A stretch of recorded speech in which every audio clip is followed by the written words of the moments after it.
You are listening to Practical and Woo by Mindset and Manifest.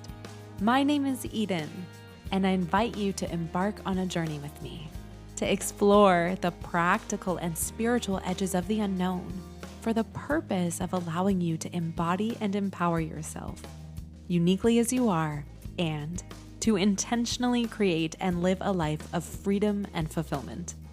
Each week, I am going to discuss topics such as energetics, reality creation, manifestation, astrology, tarot, and more to help empower you to live beyond perceived limitations and to practically design your life so it feels like absolute magic every step of the way. Let's dive in. Well, hello, brilliant soul. Wherever you're tuning in from, I am so incredibly grateful that you're here. Thank you for joining me and or sticking with me on this journey together. We speak so much on this podcast about showing up as your aligned, authentic self. But what happens if you don't know who that is? What happens if you don't know what that means? I have contemplated and even feared this question so many times before. As our loved ones often do in certain contexts, mine would reflect, just be yourself. And I would be stuck in a thought loop of, but what if I don't know who that is? What if I don't know how to be myself? What if I don't know what that means or what that feels like? Oftentimes, this query can feel more like a riddle rather than a revelation. In this episode, as you might have guessed, we are exploring what it means to be yourself with a capital S, your truest, most authentic self. We live in a world of energetic mirrors, constant feedback, and labels praise, criticism, and projections. We are born into systems, we're conditioned by our families, molded by culture, and shaped by a sense of survival. And underneath all of this, I have come to grasp the hint of a whisper, a knowing, a pulse inside that insists that there is more than we have been taught. There's a version of us that's real, that's whole, untouched by distortion, a version of us that existed before we learned who to be. That's what, and I should say who, we're going to explore today. If you allow yourself a moment to think about this more deeply, you may come to find that there are moments where you feel fully like yourself, undeniably you, and others where you might feel like an actor on a stage that you never auditioned for. So amongst all of this, where does the real you live? The nuanced thing about something like authenticity is that it's not a fixed point. It's not bound by a personality trait or a specific aesthetic. It's actually a felt experience, a resonance. More specifically, it's the difference between performing and inhabiting. To truly understand who we are authentically, I believe we must meet ourselves in 3 different layers. There's the core self, the authentic self, and the evolving self. Each one of these layers has something different to teach us. Each one is a piece of the puzzle of this wider authenticity quandary. Starting with the core self, this is your original blueprint. The part of you that was never broken, never wrong, never unworthy, even for one single moment. It's the you that was birthed into the world. It existed before conditioning, before ego, before you even knew your own name. It's the version of you that feels most like truth, not because of what it says or what it does, but because of how it feels. I want to invite you to think of a moment in your life where everything felt aligned. Maybe you were dancing or speaking or making art. Maybe you were resting, watching clouds in the sky or a picturesque sunset on a deck at a cottage somewhere. In this particular moment, you weren't trying. You just were. There was nothing in you that was narrating your role or your performance. That right there, that's your core self. It's the you that breathes easy when no one's watching. The you that says, I'm home. When we are disconnected from this part of us, we tend to search for it in all of the wrong places, through approval and productivity and people-pleasing and status and even rebellion. But your core self isn't found out there anywhere. It's felt within, in the quiet. It's revealed in being present. So how do you reconnect? By remembering. You practice stillness. You notice what brings you peace. You listen not for answers, but for resonance. And in listening for resonance, this means that you stop looking for the right choice and start feeling for the one that's true.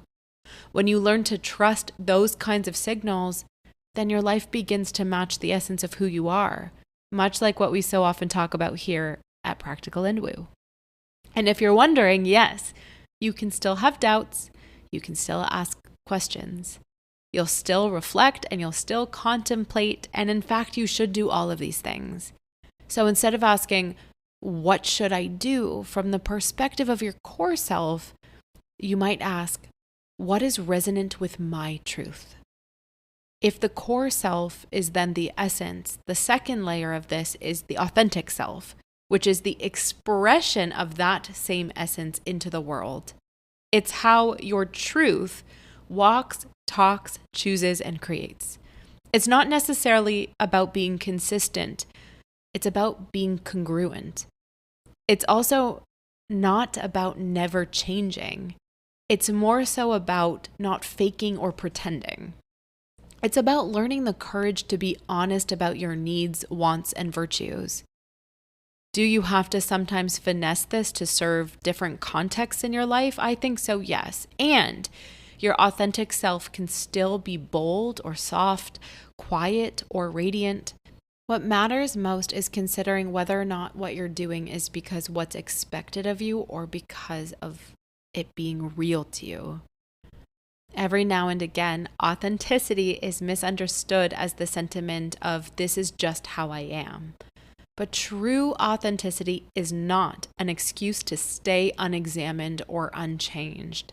It's actually a devotion to the integrity of showing up for who you are in every moment. It's a willingness to ask, in said moments, is this the most honest expression of who I am right now? I've come to realize that the trickiest part of this is the fact that conditioning doesn't only come from others, it also comes from ourselves. Sometimes the voices that we hear that tell us to be good or to play small or to be careful sound an awful lot like our own voices. So how do you tell the difference between authenticity and adaptation? A powerful question that I do my best to ask is, if no one were watching, would I still choose this? Would I dress this way, speak this way, love this way, or create this way? Authenticity is not perfect. It's alive. It's a relationship that you have with yourself. And it's the bravest thing that you can do, because being authentic often means allowing yourself to be misunderstood. It means letting go of likable in favor of feeling liberated and expanded. It means letting the real you rise, even when the world has only known the edited version. But it's worth it. At least that's what I'm learning. One small conquered step at a time. Now here's where it gets interesting. In terms of authenticity, we are not only who we are also who we are becoming. The evolving self is the future you that you're already walking toward. It's the version of you that's shedding old skin, updating patterns, stretching your resilience. You'll know you're meeting your evolving self when you feel both scared and inspired at the same time. It's the self that manifests when you're ready to stop hiding, when comfort is no longer comfortable, when your current reality begins to feel too small for the magnitude of your spirit. And here's something to remember. You don't become your evolving self by striving. You become your evolving self by trusting and by surrendering the illusion that you must fix yourself to be worthy of your own evolution. Your evolving self is not better than you. They're simply the next chapter. And just like you've evolved through every season of your life, so too will you continue to blossom again and again into deeper versions of who you're growing to be. The evolving self asks, what would I do if I fully believed I was safe to grow? So here we are, with 3 powerful archetypes mirroring to you the expression of your own authenticity. Your core self, meaning your original frequency, your authentic self, which is being aligned with your expression, and your evolving self, namely this potential that you're growing into. Your core self provides the tone, your authentic self plays the melody, and your evolving self writes the next movement.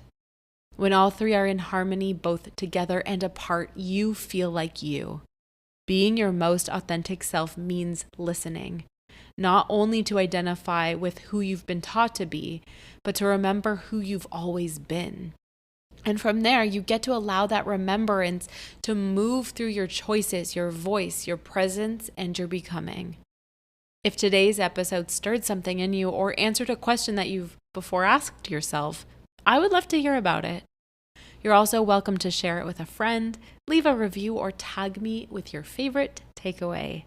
Your presence and essence and authenticity matter here. Until next time.